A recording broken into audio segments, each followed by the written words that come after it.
Welcome to the Whitetail Advantage Podcast with your host, Brett Bovin. Thank you for tuning in and enjoy the show.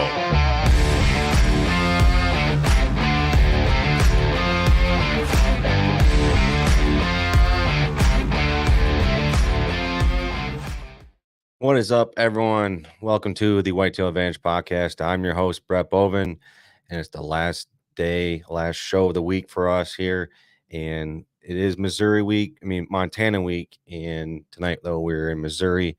If you pay attention to the shows, we were scheduled for last Wednesday, but like I said it on our Instagram page, we had a family emergency on my side, so we had to reschedule it for this Thursday. So that is why we're doing a show tonight. And if this is your first time tuning in, I just want to say thank you and welcome to the show.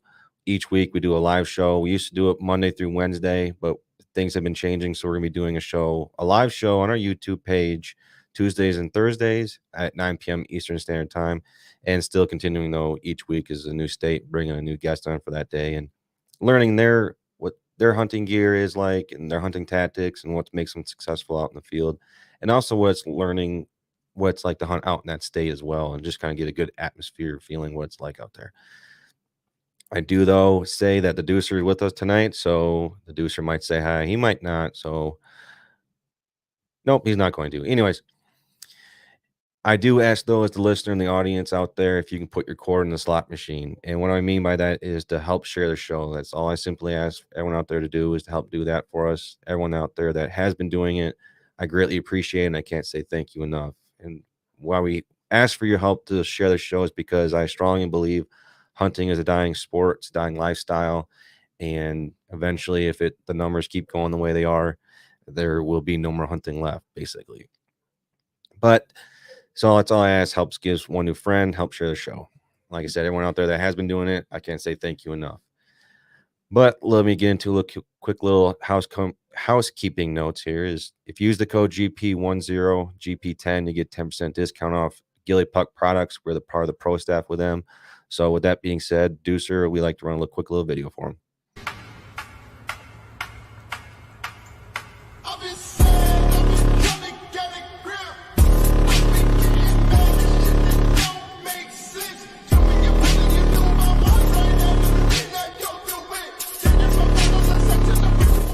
So like I said, go ahead and check them out. Get 10% discount when you use the code GP10. Go check out MAGNUS Broadheads, and also go check out Grizz Media.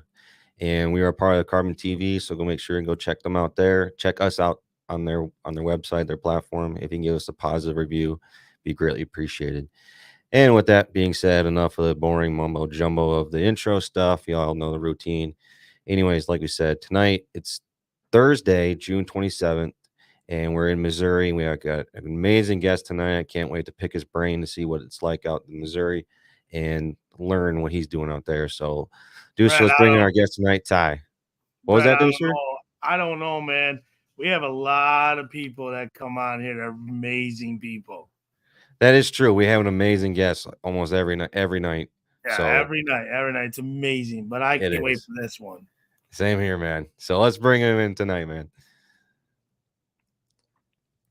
What's up, Ty?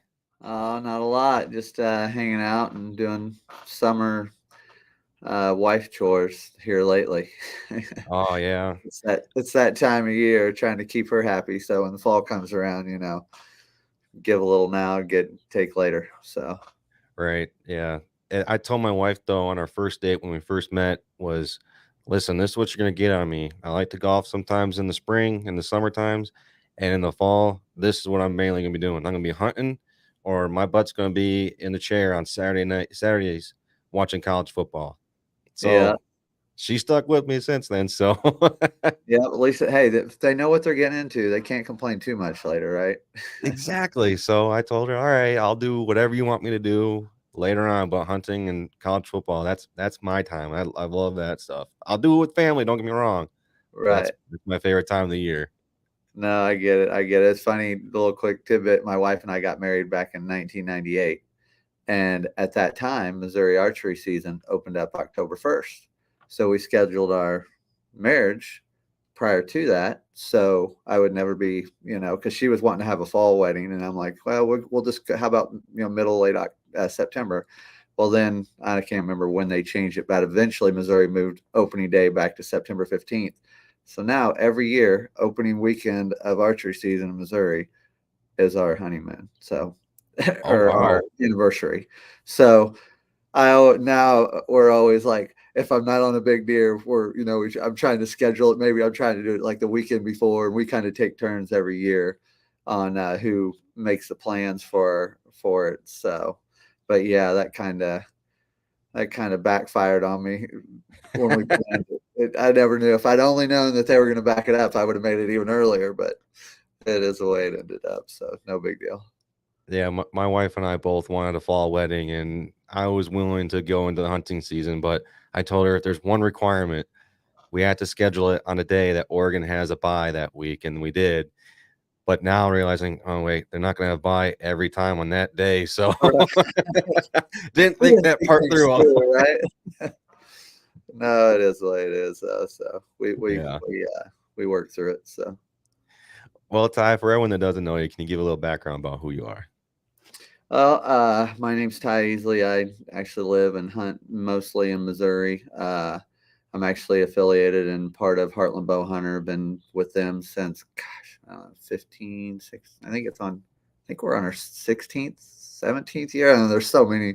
It was started right around 2005 or so, and kind of, built from there. So heck, we're almost to 20 years, I guess. But anyways, yeah, we've been doing it for a long time. Been filming. I actually started filming probably about 4 or 5 years before that, just for fun, watching monster bucks videos and going out with the big RCA cameras with the big tape decks. And so that's kind of where I got my, start, and just the love of whitetails, the love of hunting, and I grew up hunting with my dad and mom, and whitetails, quail, and ducks, geese, just about everything. But I kind of got serious into whitetail hunting, I would say, shortly after I graduated high school, which was, 93. So probably 95-ish. Kind of got a little more serious into it, started filming in 98. And then, from then it just kind of took off, and ended up kind of doing a little promo tape when HB started, talked to the, main guy, and ended up getting on with them. And just been a great ride since then. Just, I love filming just as much as I love hunting, and just being in the stand with someone when that moment finally comes, and when it all comes together and it all goes down. I get that same rush, whether I'm running the camera or I'm, behind the trigger. It doesn't matter to me. I just love sharing that moment with people. So, yeah, I think no matter what, as all hunters, we always get excited for someone, whether if it's not you, you get just as excited as someone else shooting a deer at all. And just to be able to share it with that person and your family, it's just an amazing feeling. Oh yeah, for sure. There's nothing. I always joke around, like, who needs drugs? I mean, you go get that high, that exciting feeling. It's like, that is just, there's just nothing like it. So I guess you got to like for it, but yeah, it's right. We like to call it the healthiest version of crack. Right, there you go. No doubt about it. It's funny. One of my friends here, Dan, he used to be a fish. Well, he still fishes, but he was big into fishing, and he spent a lot of money into his fishing gear. I told him, you got to try hunting, man. And he said, the one downfall is stuff is 10 times more expensive. And once you get into it, you're going to get a lot more addicted to it compared to fishing. And next thing you know, he says, Brett, you're right. I spent 10 times stuff on just one little thing compared to a million things I did in fishing. Mm-hmm. No, I agree. Yeah. And I'm the same way. I mean, I love all outdoor activities pretty much. I love to fish, but to me, I always, when I compare things like fishing and hunting, or just different styles of hunting, like duck and goose hunting, because I enjoy that, but the level of that you put into whitetails, I mean, if you do it to this level, of course, the more you put into it, the more you get out, that more that excitement is when it finally all comes together. And there's just so much buildup to that point when you do, especially if you're, targeting a specific deer, or you're not even a specific deer, but maybe just, spend a lot of time working on a farm, and, you get that reward. Where fish, you go out, a lot of times you're catching, 20, 30, 40 fish. Not saying that you can't do it, you go target certain bass, but, just seems the reward is greater for whitetails in the end. And I think that's what keeps that drive and makes it that much more exciting when you finally do get that one you're after.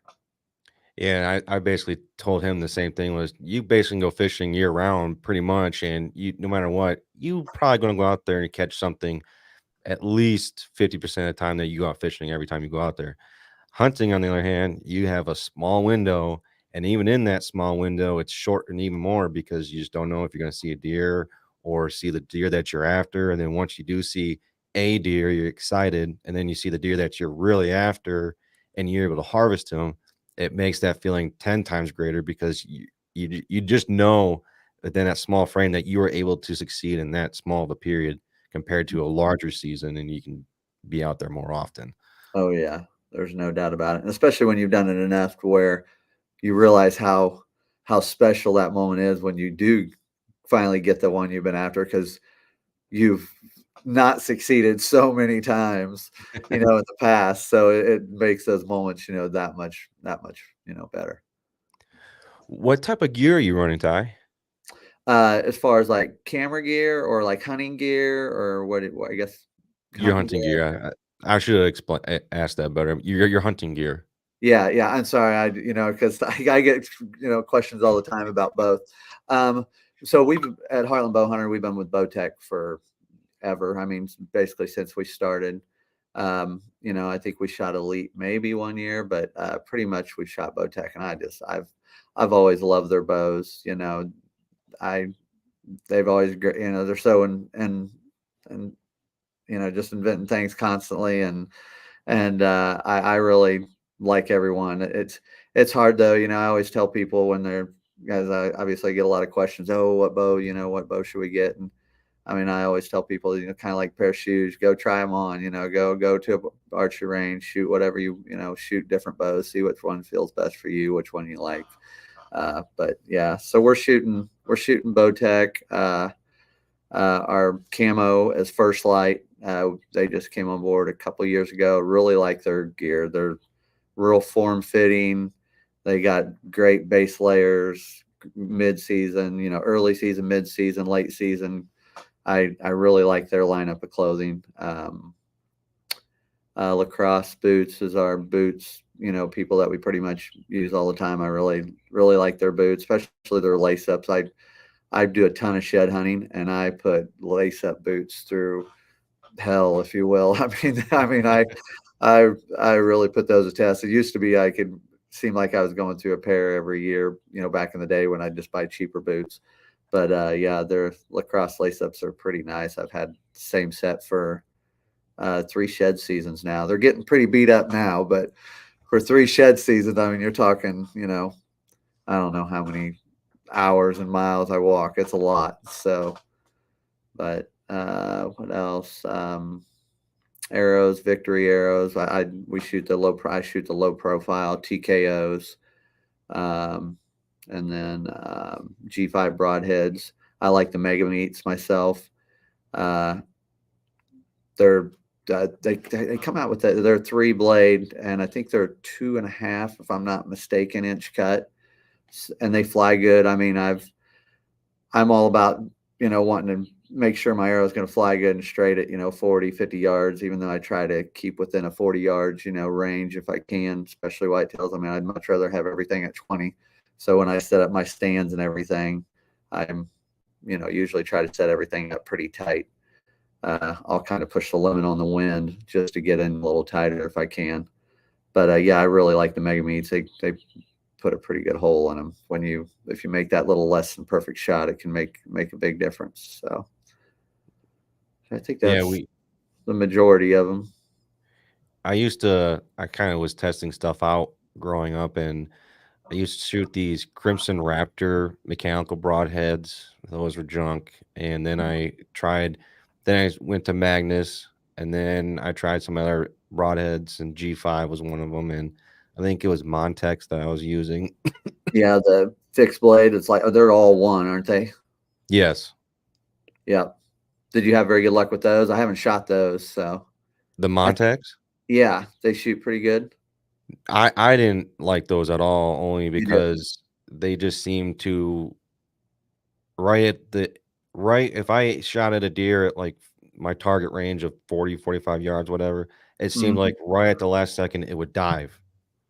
Really? Yeah, I don't know if what it was or anything like that, but I just seemed to not have the distance down or whatnot, but I just didn't find the most success with them. So then I ended up going back to my Magnus broadheads that I was using, and I loved them ever since. Yeah. Is that fixed or are those mechanicals? Those are all fixed, and I've been shooting the Stinger ones, the 4-blade with the serrated edges on them. This year is going to be my first year trying out their, I guess you want to call them they're Sarah Razor broadheads, the 4 ones with the serrated edges. They're a little bit shorter, but they pack a punch from what I've been seeing. So yeah. My daughter Alexa, she shoots a cut on, because she just doesn't shoot as much poundage. So I've been having her shoot a cut on contact head pretty much, since she was little growing up. But she had the Stinger, just a 2-blade Stinger. I don't know if it was Magnus made them, but they were called Stinger broadheads. But it was like just a 2-blade, kind of like the old Indian style, broadhead. But man, those things, she was only shooting like 38, 40 pounds and zip through a couple deer with those. And I mean, of course she's within 20 yards, but those broadheads did her really good. She had really good luck with us. So yeah, the ones that I've been using, the Stinger ones, those things, I love the serrated ones just to make sure I like to make sure I really like to cut as much as possible. And talking to Derek, the research they've done behind it, and those things just pack a punch, and they cut right on, like you said, cut on contact type broadheads, and that's why I love them. They, like I said, they just pack a punch, and they just leave a freaking giant baseball size hole in them. And next thing I know, these deer are only going maybe 20 yards at most, basically. Yeah, I mean, that's obviously the big thing. Here, let me turn my phone off here. The big thing, putting the arrow where it's supposed to be, but when it doesn't always hit that mark, that's when those, the broadheads, some broadheads will make a difference for sure. Because I've shot the few in the past. When we first started HB back in the day, we had the satellite broadhead, which I think they were like 7/8 of an inch cut. They were tiny, and they flew great, and they flew like a missile. But it's like there's no room for error. I mean, if you're off a little bit, you're in trouble. So yeah. I guess it's, how it is, personal preference. People can argue about that all day long as far as mechanical or fixed or a bigger cut or a smaller cut, because obviously there's benefits in both ways. So, right. And then you get in the debate of, mechanical or fixed. And it's just, like you said, it's personal preference at the end of the day, and everyone's going to have their own personal bow set up and stuff like that. So you just got to find what works best for you. Yeah. And just have that. I mean, to me, the biggest thing, I think one thing so overlooked and it's getting way more recognition nowadays is the mental aspect of sports, like being mentally prepared, especially for all these professional athletes that are going in. We've seen it with like Simone Biles in the last Olympics where, she just wasn't right and ended up, getting out, and you hear about it all the time.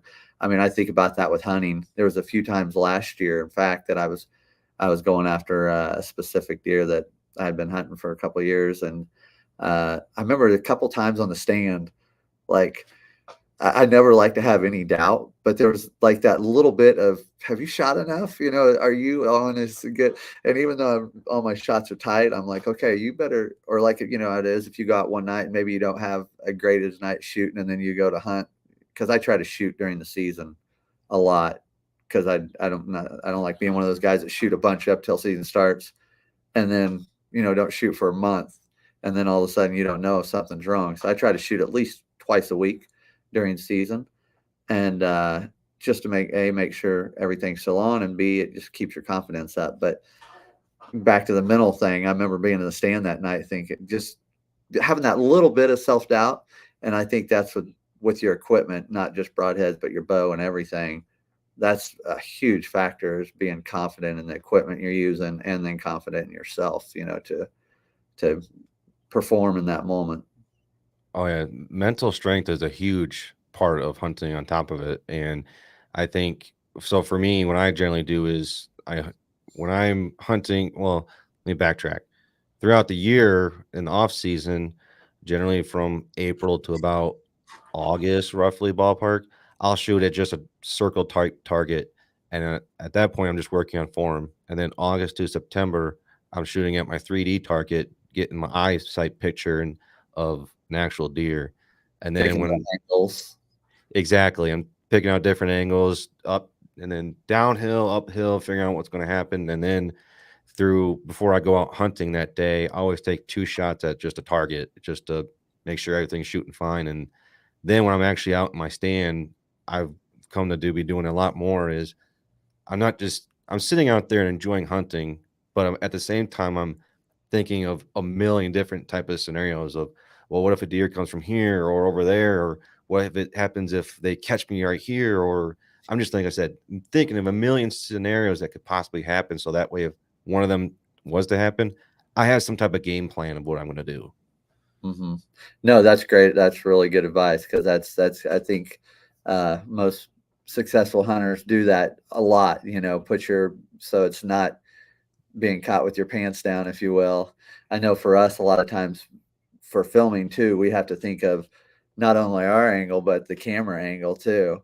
So we're constantly, when I get in the stand, the first thing I do once I get everything ready so I don't get caught by surprise, I'm like, okay, if I get a deer step out in this window, do I need to shoot it on the left side of the lane, the right side of the lane? So it's the same type of scenario.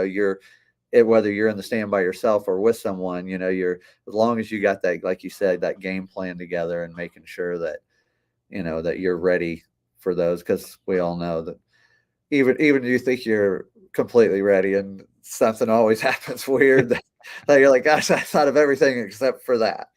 Exactly. Yeah, that's part of it. But that's the exciting part of it too, when something, like that happens. As long as it works in your favor, it's exciting. If not, then it can be disappointing. Right. But yeah. What type of challenges do you see running the camera? I always joke around with people.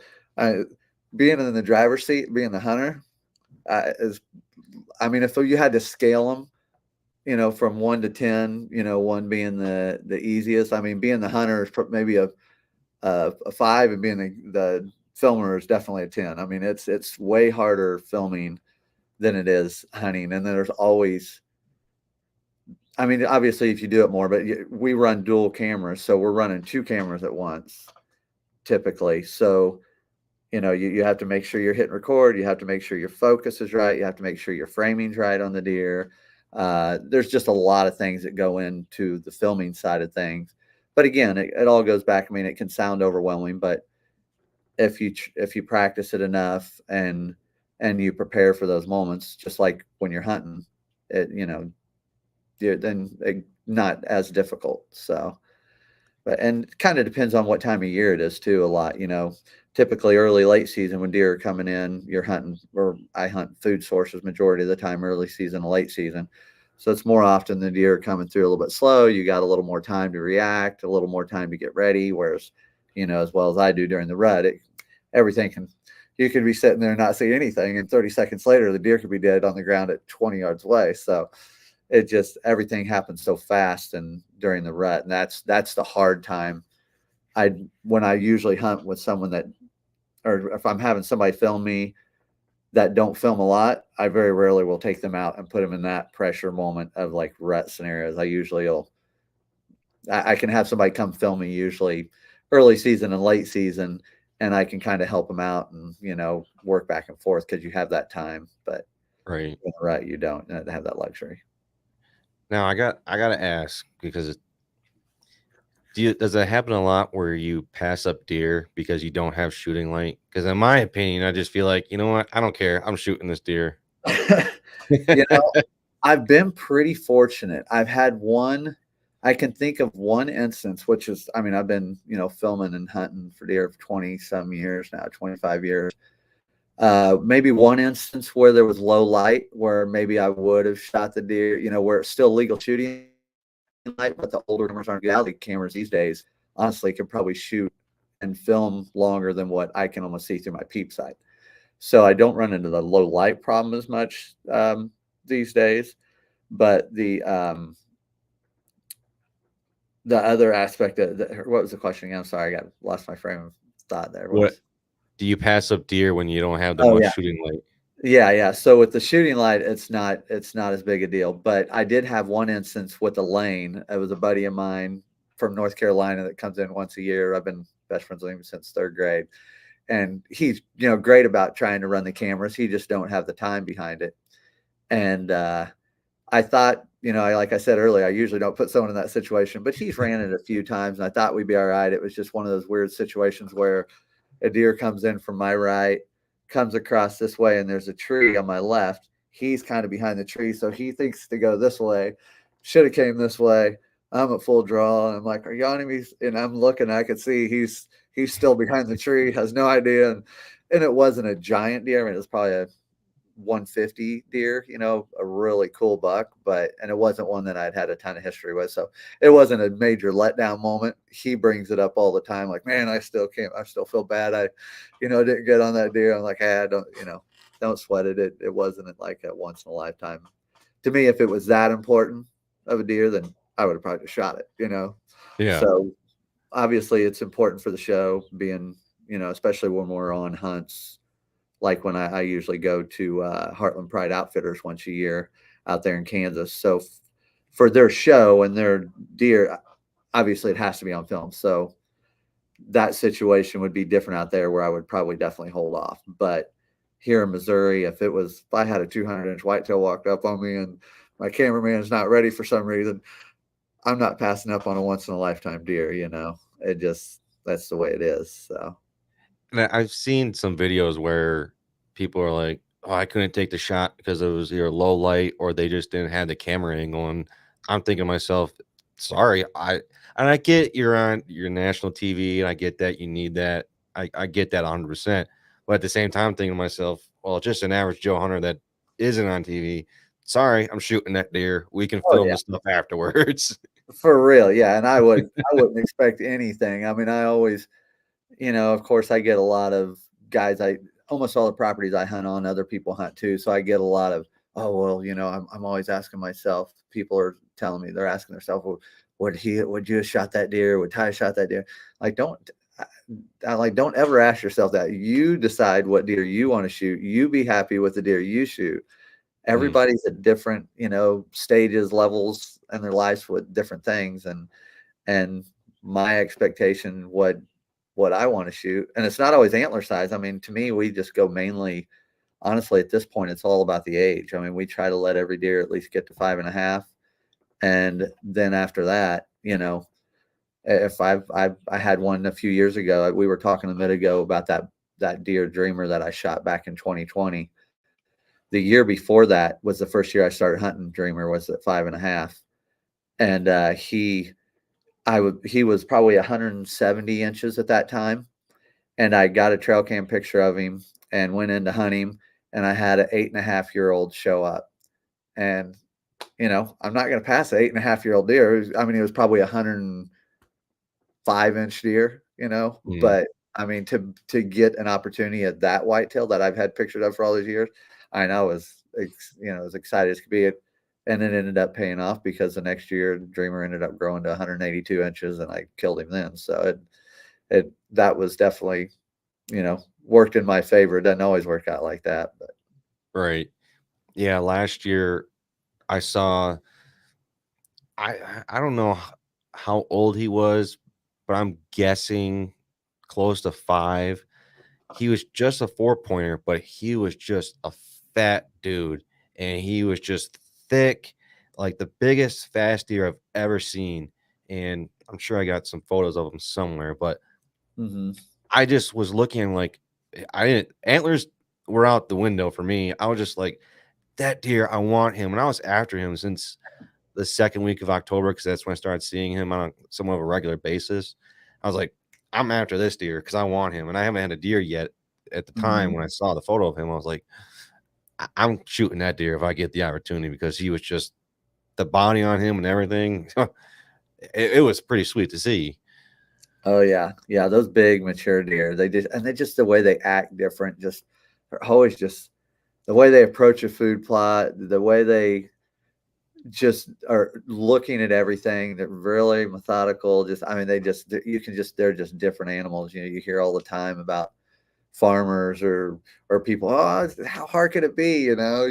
You go out there and I see deer, they'll be walking out by my tractor, and I'm like, yeah, I get that. There are deer like that. But most of the time those are, 1.5, 2.5-year-old deer at the most. And they don't realize as deer get to that older age, they're just smarter and wiser. And there's a reason they've lived that long. So. Right. And I could, even though they're just photos, but I'd sit there and I'd look at him like, I just got the feeling that he was walking slow, but he was just walking with like some type of a purpose of, I own this place. And just, you could just kind of feel the attitude type of that he was giving off just through the 3 or 4 photos that I saw him. I was like, he packs a punch when he's walking through and everyone else is just kind of like running away. Because he was always alone. There's nothing even around him every time I saw a photo of him. Yeah. No, those deer definitely get you excited. That's to me what it's about. I love watching that year to year growth, or even it's just always so interesting to see a deer. That's not always to the point, but a lot of times I can kind of tell, a deer at 3, 2, 3, you can kind of get an idea of like, yeah, I've seen enough trail cam photos and seen enough deer in my area to know the ones that are got the potential and the ones that don't. But that part to me is one of the most exciting parts, just watching the deer, what they do year to year, whether it be get bigger or, reach their peak and start getting smaller. And they all just do it differently. That's pretty unique and pretty exciting and special for sure. Yeah, it's fun watching them year after year. And that's kind of leading my next question here is, I think if someone was, I told you this before the show, and I was thinking to myself, if someone was to ask me the top 3 states, and I've only hunted in Michigan, but if someone was to ask me, what would you consider the top 3 states to hunt a mature deer on a regular basis? It'd be Missouri, Illinois, and then Iowa. So can you back up the reason why I believe Missouri is the number 1 state to hunt mature deer on a consistent basis? Well,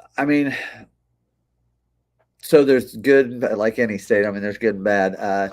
The great part, Missouri has a great deer population, and there's a lot. It's right when you look at all the considered where the biggest buck states are. You got Illinois, Iowa, and Kansas, and where's Missouri? Right in the middle of all 3 of those. So we've got the deer. The only downfall is trying to get deer to age.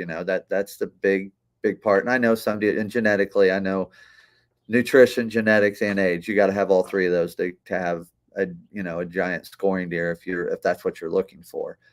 But the one downside to Missouri, I think, it's still, and this is argumentative, a lot of different people. I'm a bow hunter, so of course I argue this, is the rifle season is right during the peak of the rut in Missouri, which really hurts the age structure, because when deer are at their most vulnerable is when most time the rifle season is here.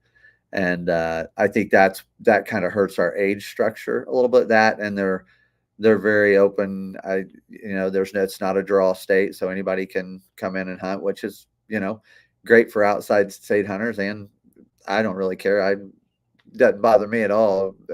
Somebody, as long as they're abiding by the laws and not coming in and shooting more, bucks than what they're supposed to. But yeah, I think just where it's located, and just obviously soil, just all the grain, that they get to eat around here, and soil content. And there's a lot of big whitetails. It seems like there's a lot of non-typicals. Missouri Monarch comes from Missouri. I see a lot of a lot of bucks with abnormal points and non-typical type frames in Missouri too, which is kind of exciting, which gets those higher scoring deer. So Yeah, like this deer you have, Dreamer, it was. yeah, that's a buck we nicknamed Dreamer. He had 20 scoreable points.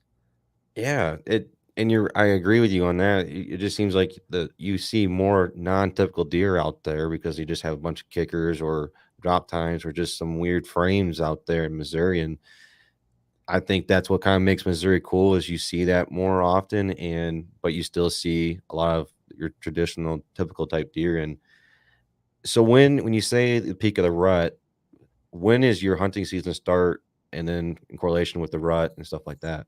So yeah, so Missouri, your archery starts or has started. We kind of talked about this earlier about the, you start in October 1st, but they pushed it back. Archery season in Missouri starts September 15th. And then the rifle season for Missouri always starts the second Saturday of November. So it kind of, obviously moves year to year. Sometimes it's a little bit earlier in November. Sometimes it's a little bit middle of November when the rifle season is. But typically, I would say if I had to hunt a 5-day window in Missouri every year, obviously it might alternate a little bit year to year, weather pending, and just maybe some other things, what you may or may not, look into, moon phases and other things that, drive the rut, buck to doe ratio, stuff like that. But this November 7th, which just happens to be my birthday, I'm a rut baby. I was born on the day that I was supposed to be in the woods every day. So every day, November 7th, I assure you, I will be in a deer stand all day that day, and I'll be hunting. But so November 7th, if I had to choose a 5-day window, probably 7th through the 12th would be the 5 days. Some years it may seem like it kicks off a little earlier. Some years it seems like it drags on a little later. But if I was to say our best 5 rut days here in Missouri, I would say the 7th through the 12th.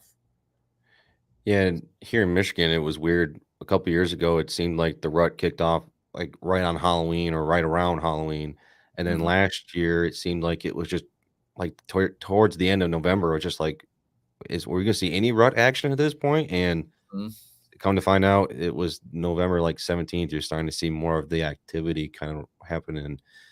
That you kind of answered my next question of when would you pick a good 5 to 7 days out in Missouri to go hunting out there?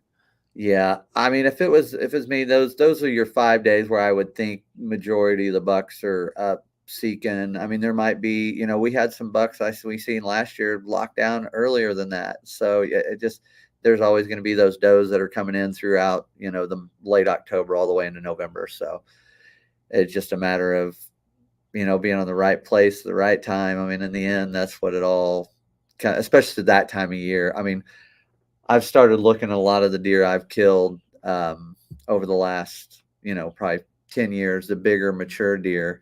And honestly, a lot of those first October cold fronts, man, which for out of state hunters is hard to do. How do you plan, months in advance to be there when you're going to have that first October cold front? You just can't do it. That's the benefit of, living here and being able to have trail cameras and knowing if a deer's starting the daylight or right on the edge of daylight, and then all of a sudden, boom, you get a 20-degree in October, and they're back on, finally coming off the acorns a little bit that they've been on, and now they're onto the greens. It's like the clover is usually just phenomenal. Again, I think that's that Dreamer. That was October 15th, and he was hitting a green plot. He had disappeared. I mean, I had pictures of him. He was on that clover plot all summer. And then as soon as the acorns started dropping right about the middle of September, right at the beginning of deer season, he disappeared for about 2 weeks. I mean, I get a nighttime picture of him here and there, but nothing like the expectations, coming into season was like, oh, I'm going to kill him the first 2 or 3 days of season for sure. And then all of a sudden acorn white oaks start dropping and boom, he's on those. And then, but soon as that cold front started hitting, I think personally, probably like humans, you eat the same food all the time. You want something different. And he ended up starting to come back and hitting that clover, and it was so lush, and it, ended up being his demise. So, but that deer was a crazy cat and mouse game for quite a while. So, oh man, that's just a beautiful deer too, man. And for anyone that's trying to come out into Missouri, so we know it, you can come out there and get one over the counter. What are your tags like, I think price wise, and how many? I believe it's $275 if I'm not mistaken. You get two as if they still got it. I'm pretty sure it's the same this year. I'm not sure if they're going to do 2 turkey tags again this year or not. But previous years, it's always been 2 whitetail tags, any deer, which you can use one of those tags before rifle season on a buck and one of them after rifle season on a buck, or you can kill a buck and a doe before. Like if you were to come out here and hunt, the week before, like my buddy from North Carolina always comes out the week before rifle season and hunts with me. And he gets 2 tags. He'll get a buck tag and a doe tag. So he'll usually try to kill a doe with us while he's here, just to try to help, manage a herd and balance it out a little bit, buck to doe ratio for us. And then he can kill 1 buck. But if you wanted to, after rifle season, if he killed a buck before, he could come back after rifle season and kill another buck. So there's a 2 buck limit in Missouri. It's a little weird. Whereas if you hunted here out of state with a archery and then also with a gun, you could kill a buck during archery season before gun season. And then if you killed another buck during gun season, you can't kill a 3rd buck after. So you can only kill 2 bucks now. You used to be able to kill 3. You can only kill 2 total. So but you do get two buck tags with your archery permit and 2 turkey tags as of last year. I don't know if that's still the same or not. So even if I was to shoot a deer, let's just say October 1st with my bow, I can't shoot another buck until after the rifle season. Or if I was to come out there with a gun, I can do it during gun season. But if I'm strictly using a bow, I have to wait till after the gun season. Yes, if you want to kill it on the same tag, you can actually bow hunt with your rifle tag. But who wants to go drop another, 200, how much ever the rifle tag is? And if you got more money to do with it, I don't. But if you do, then you could buy both, and you could hunt like the peak of the rut during rifle season with your bow if you wanted to. Oh, okay. But you can't use your bow tag. You have to buy a rifle tag. But you can use that rifle tag though with archery bow on another one. Yes, with archery equipment. Yeah. Like you said, who's going to drop another 275? Yeah. I'm not sure how much rifle out-of-state tags are. They may only be 250 because you only get one tag, one any deer tag. I'd have to look into that. I had just bought it seems like if I've killed one, I usually am filming during that time and trying to get somebody else one, at that case, typically. Has that been a long thing that's been in place in Missouri, or is that kind of like a new thing? As far as getting to archery hunt during rifle season? Like for only being able to hunt harvest a deer with an archery tag before, and you had to wait till after. Yeah, that's been in place for a long time. It's kind of a good rule where people can't go out and kill 2 bucks, right away. That's why it's been. So our turkey kind of the same way, where you can only kill 1 tom the first week in spring, and then come the second week, if you haven't killed one, then you can kill 2, but they can't be in the same day. And deer's kind of the same, but actually you can kill 2 deer in the same day with the bow tag. But like if you don't kill one up till rifle season, a buck, then after rifle season, if you didn't kill one during rifle season, a buck, you still got your 2 archery tags, any deer, you can still kill 2 bucks after rifle season. So it sounds like it's kind of gives everyone a fair chance, and you can't overshoot the bucks before gun season. It gives everyone kind of an opportunity at some mature deer, basically.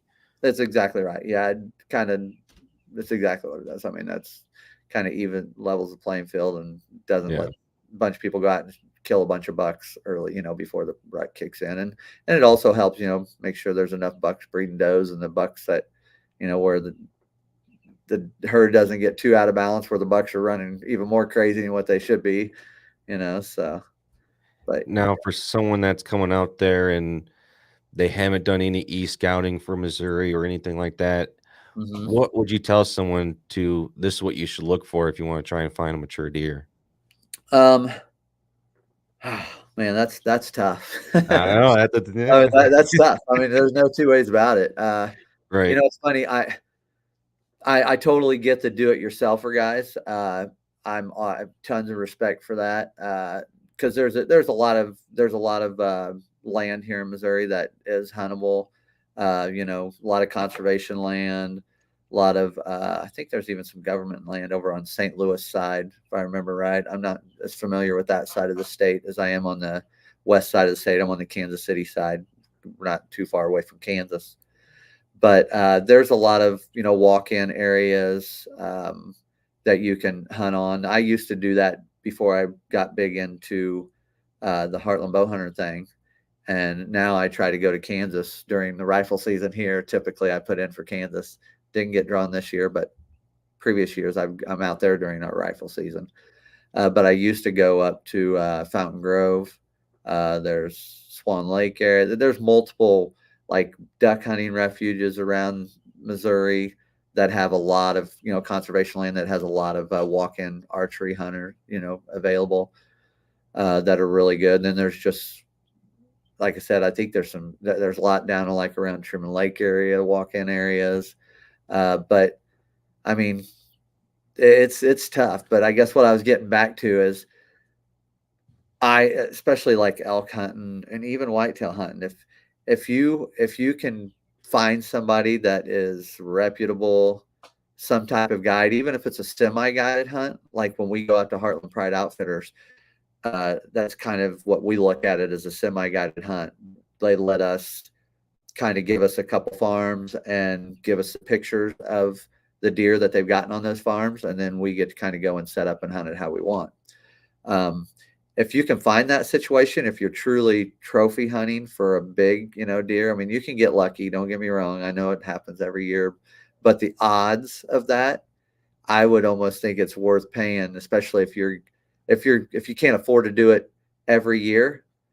I almost think it's that I would be more willing to try to find an outfitter, semi-guided, or maybe a guide that knows some areas that I could get a little intel in versus just going out there and having 5 days, 7 days just to hunt and hope for the best. I mean, if you're truly hunting big, trying to get record book type deer.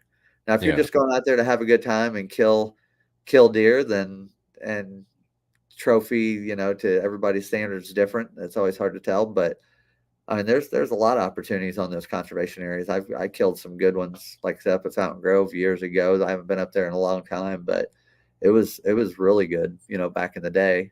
I don't know how much pressure it gets now, but if you do come in, if you're kind of an archery only guy like I am, and you come in the state during rifle season, most of those areas are not, being hit that time of year because majority of people that hunt deer in Missouri are rifle hunters. And I mean, I guess that's maybe my opinion. I don't know statistically if that's right, but it sure seems like the Orange Army comes out, during rifle season. I'm sure Michigan is nothing compared to you guys, but yeah, you get a lot of places a little more to yourself if you were to come out here during rifle season and hunt those areas. And I'm not sure. I think you still have to wear orange. I probably personally would, regardless, even if I was in a archery only area, if it was during rifle season, just for my own safety.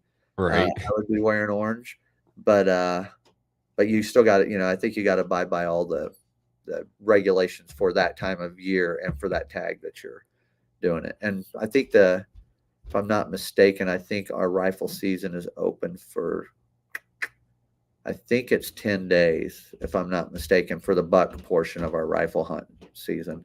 So most people don't take more than a 10-day vacation period anyways. And that can be good. I mean, I say the 7th through the 12th is those 5 days I would pick, but man, the later in the rut gets, the less does are in estrus, and the more the bucks that made it through that didn't get killed are going to be up on their feet moving. So, I mean, I've had some really good success mid-November, late November, on bucks cruising, and those, especially mid-morning, late morning, 9 to 11 o'clock.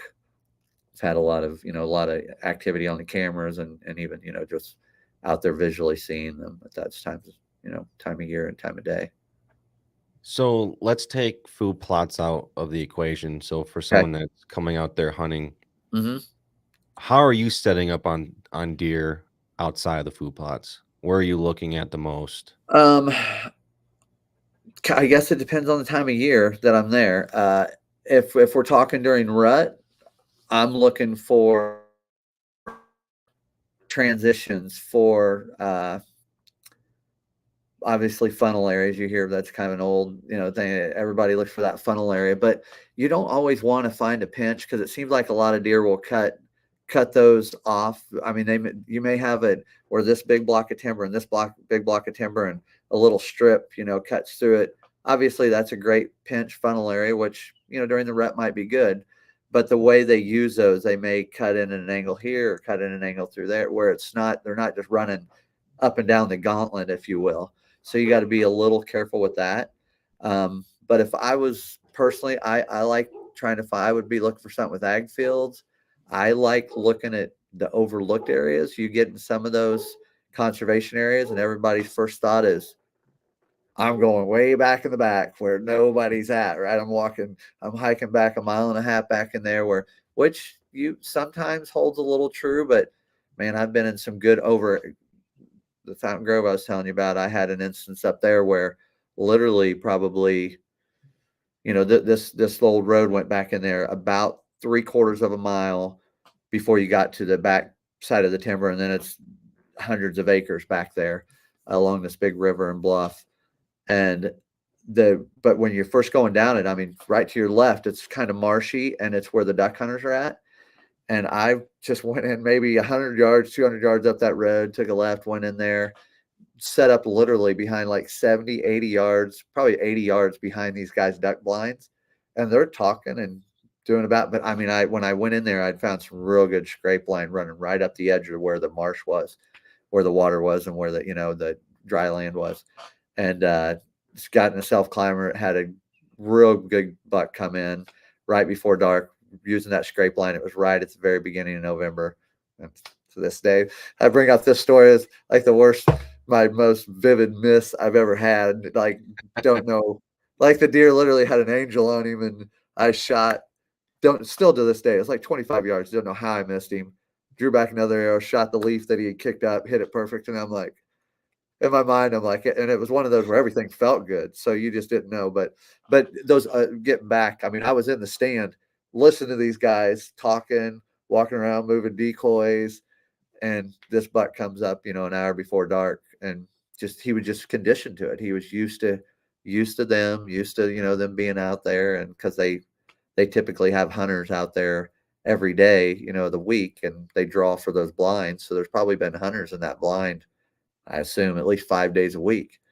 So yeah, those overlooked areas that people just, don't pay attention to as much, but ag fields, and a lot of those conservation areas. Another really good thing, what I would do is start putting in and I think anybody can do it, is we have a lot of park areas around here, especially in the Kansas City area. And I know in St. Louis area as well, where they're draw hunts. And if you're looking to come out here once every few years, put in for those draw hunts. And when you get drawn, get on. And those are, if you're looking for big whitetails, I mean, those are managed areas where they have a lot. That's where I do a lot of my filming in the summertime. I'll go film some of those park areas, and that they try to keep the deer herd down. A lot of them do require you to shoot a doe before you shoot a buck, but man, there's some big whitetails on those park areas. So Yeah, it's funny how you say that they kind of got conditioned with people around there, and that's something I'm gonna be trying new this year. Is I live in a neighborhood, so I can be out in my backyard and I'll see deer. I can throw a stone at them and they just look at me and like, oh, hey, how's it going? And they're just conditioned to be okay, we're used to it. So I was like, you know what? What if I apply exactly? So I was like, you know what if I apply that to being out in the woods? Because I feel like you can condition deer like cattle. I'll throw like a scarecrow up on my tree stand and throw a hunting t-shirt on so they get used to a silhouette and used to my scent. So that way they're not as skittish when all of a sudden I just went 6-7 months without seeing anybody, and now all of a sudden there's this weird figure up in that tree. No, for real. No, I totally agree. Yeah, no, I totally agree with you on that. Have you done that in the past, or was it just a thought that you've had? This is going to be my first year actually trying it out, leading up to the hunting season. So I've been thinking about it for a couple of years. Was going to pull the trigger on a couple of the times, but I was like, nah, I don't want to try it. But this year, I'm like, you know what? Heck with it. We're going to try it for a couple of years and see how it goes. No, I think that could be, beneficial. I mean, yeah, I mean, it could work either way, right? Especially if it's there all the time and the wind's not right.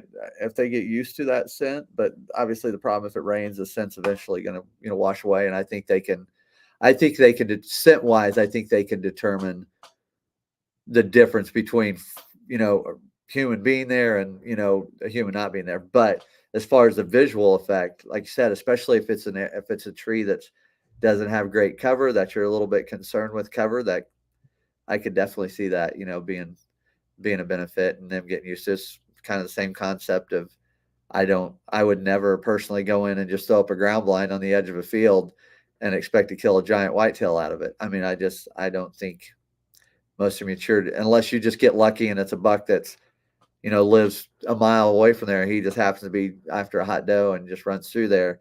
Yeah, it can happen. There's never any, 100% in the whitetail world. Right. For the most part. But I mean, that's just a big no-no. I mean, like when we hunt ground blinds on food plots, I've got that ground blind in there well ahead of time. Let them get, like you said, comfortable with it and let them put their guard down a little bit. And even then they're still watching it. It's always in the corner of their eye. They're always looking at it, wondering. It's just amazing. They're amazing animals, amazing creatures, and that's we're truly blessed to get to hunt them for sure. Oh yeah, and I think I said before, and we can sit back and it was the phrase someone said it, analysis paralysis, just constantly be like, I'm studying this thing, and we can overthink it, and just we make it hunting this big scientific technical thing. And don't get me wrong, building food plots is great. I'm not saying anything about that, but we get a little too caught up in the science world of everything and the technical side of everything. When at the end of the day, they're just creatures. They're wild game. You can predict that deer is going to come from that side no matter what, but all of a sudden they're going to come from anywhere basically. So you got to be willing to prepare for any wild case scenario, really. Yeah. You're never just hunting the one deer that you're hunting. I mean, there's always multiple deer. And that other real cool thing is they're all just like humans. They're all so different than their habits. I mean, yeah, they all got to eat, they all got to drink, they all have their bedding areas, but they all use them differently, especially when you really start to learn. If you get, a lot of people are into that nowadays, kind of specifically targeting a certain deer. That's the exciting part about that for me is learning how they all use the property just a little bit different, finding those creases, like I think I told you earlier, all the properties I hunt, other people hunt them as well.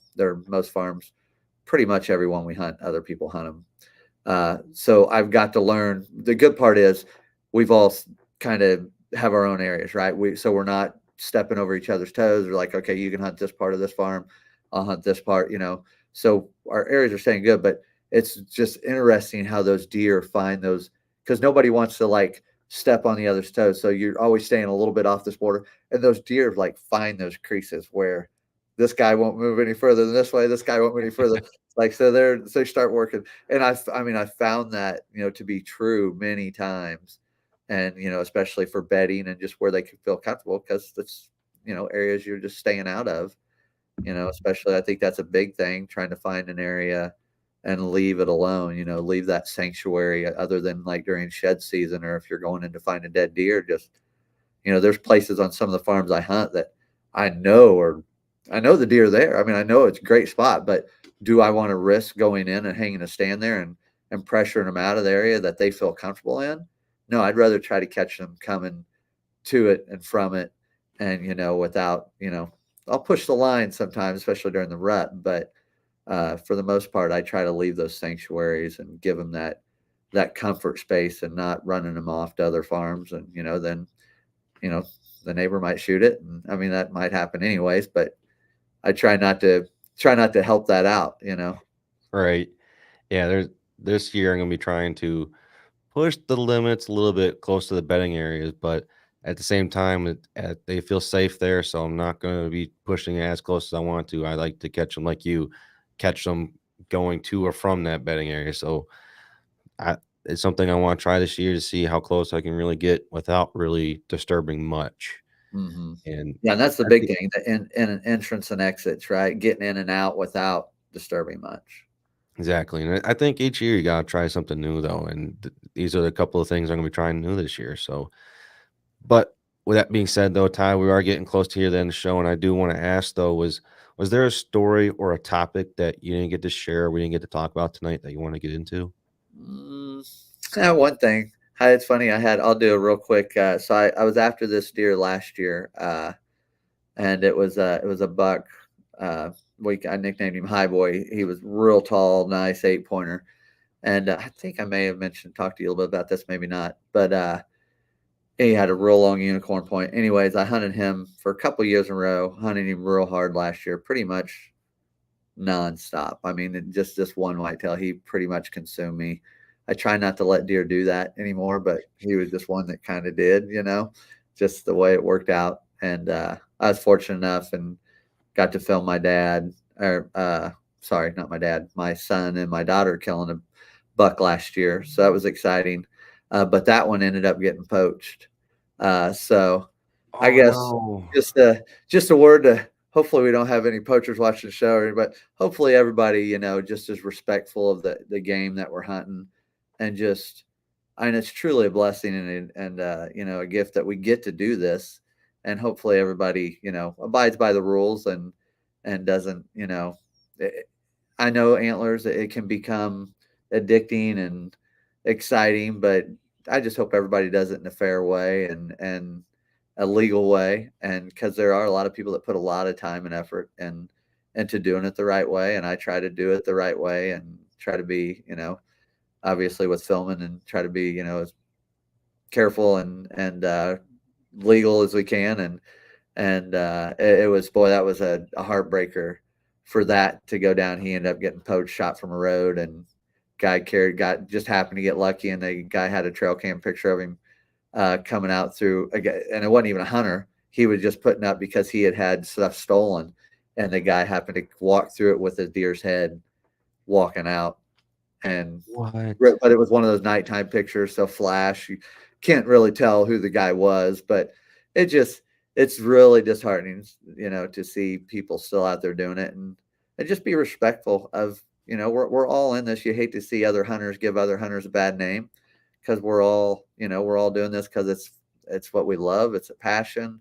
It's something we get to enjoy together, like I said, with their family, with our friends, and just hopefully everybody can be, on that same page and just be legal and just do it the right way, be ethical.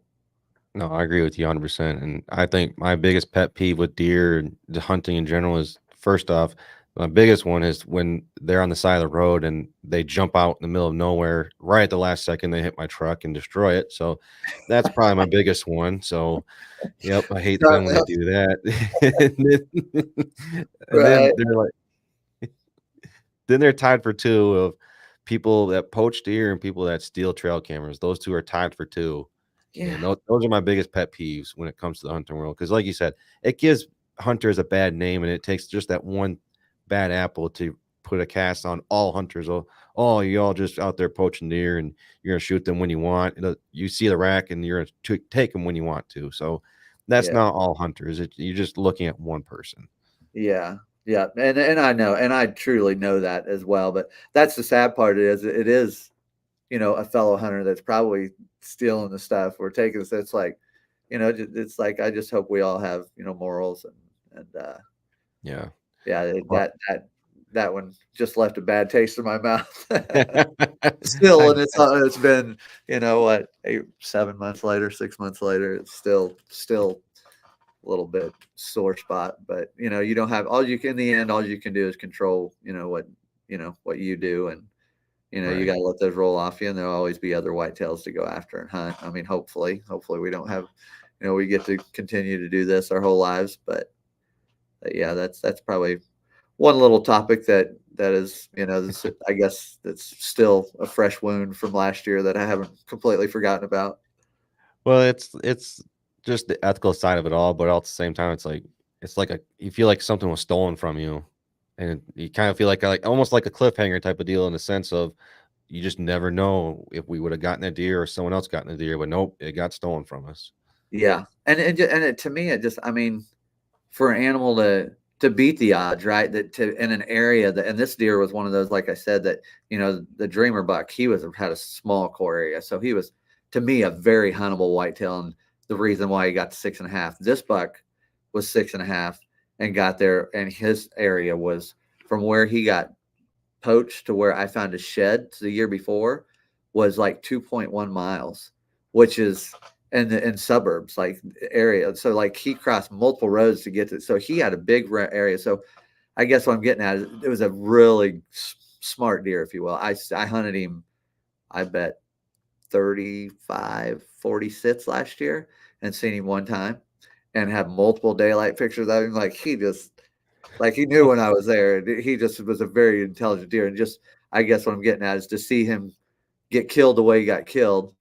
It's just disrespectful to the animal, to me itself. It's just like, man, this deer beat the odds all those times, and then he gets killed at night by, a gun from the road. It's like, it's just not even fair. And not to me personally, but just to the whitetail. And if somebody else would have killed him, on the next farm over, props to him. That's awesome. If you killed him legally, but that way, just that, like you said, it just rubbed me the wrong way. So. I understand completely, and don't poach people. Yeah, that's all we're saying. Just be ethical.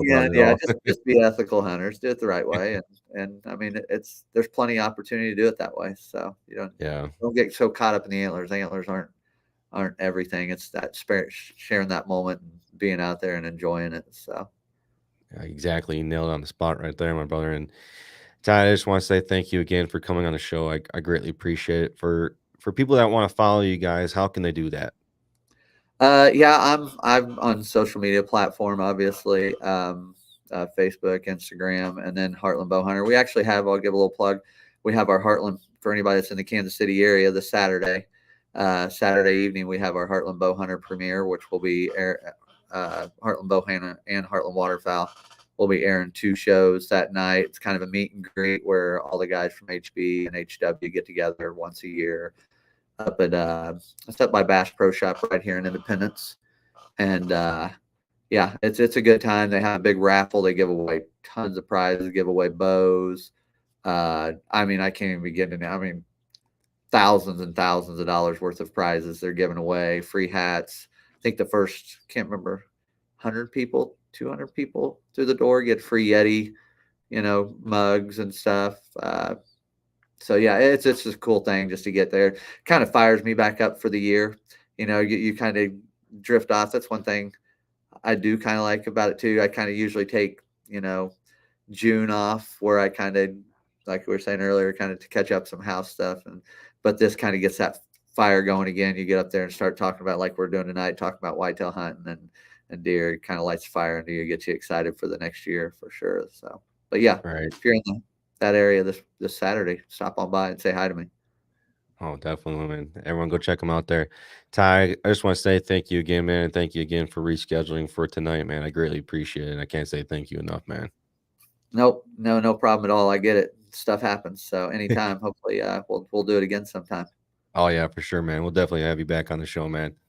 Yep. And keep in touch. Let me know how your season's going, Brett. Oh, we'll do it, man. Ty, I hope you have a good rest of your night, brother. I'll talk to you later. Right, thank you. Later, brother. Bye.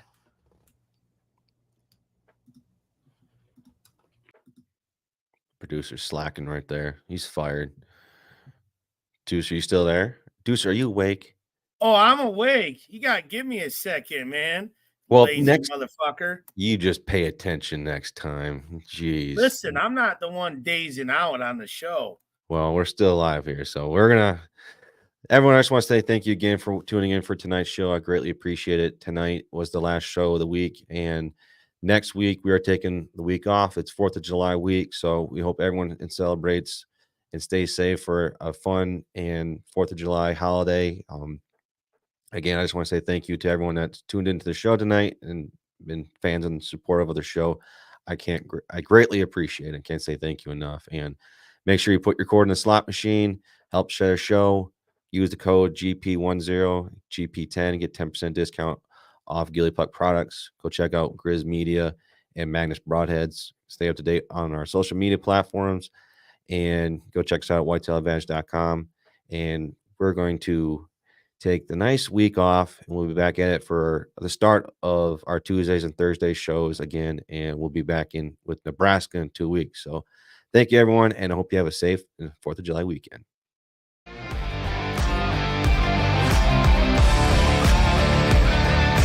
Thank you for tuning in to another episode of the Whitetail Advantage Podcast. We hope you enjoyed the show, and we will see you next time.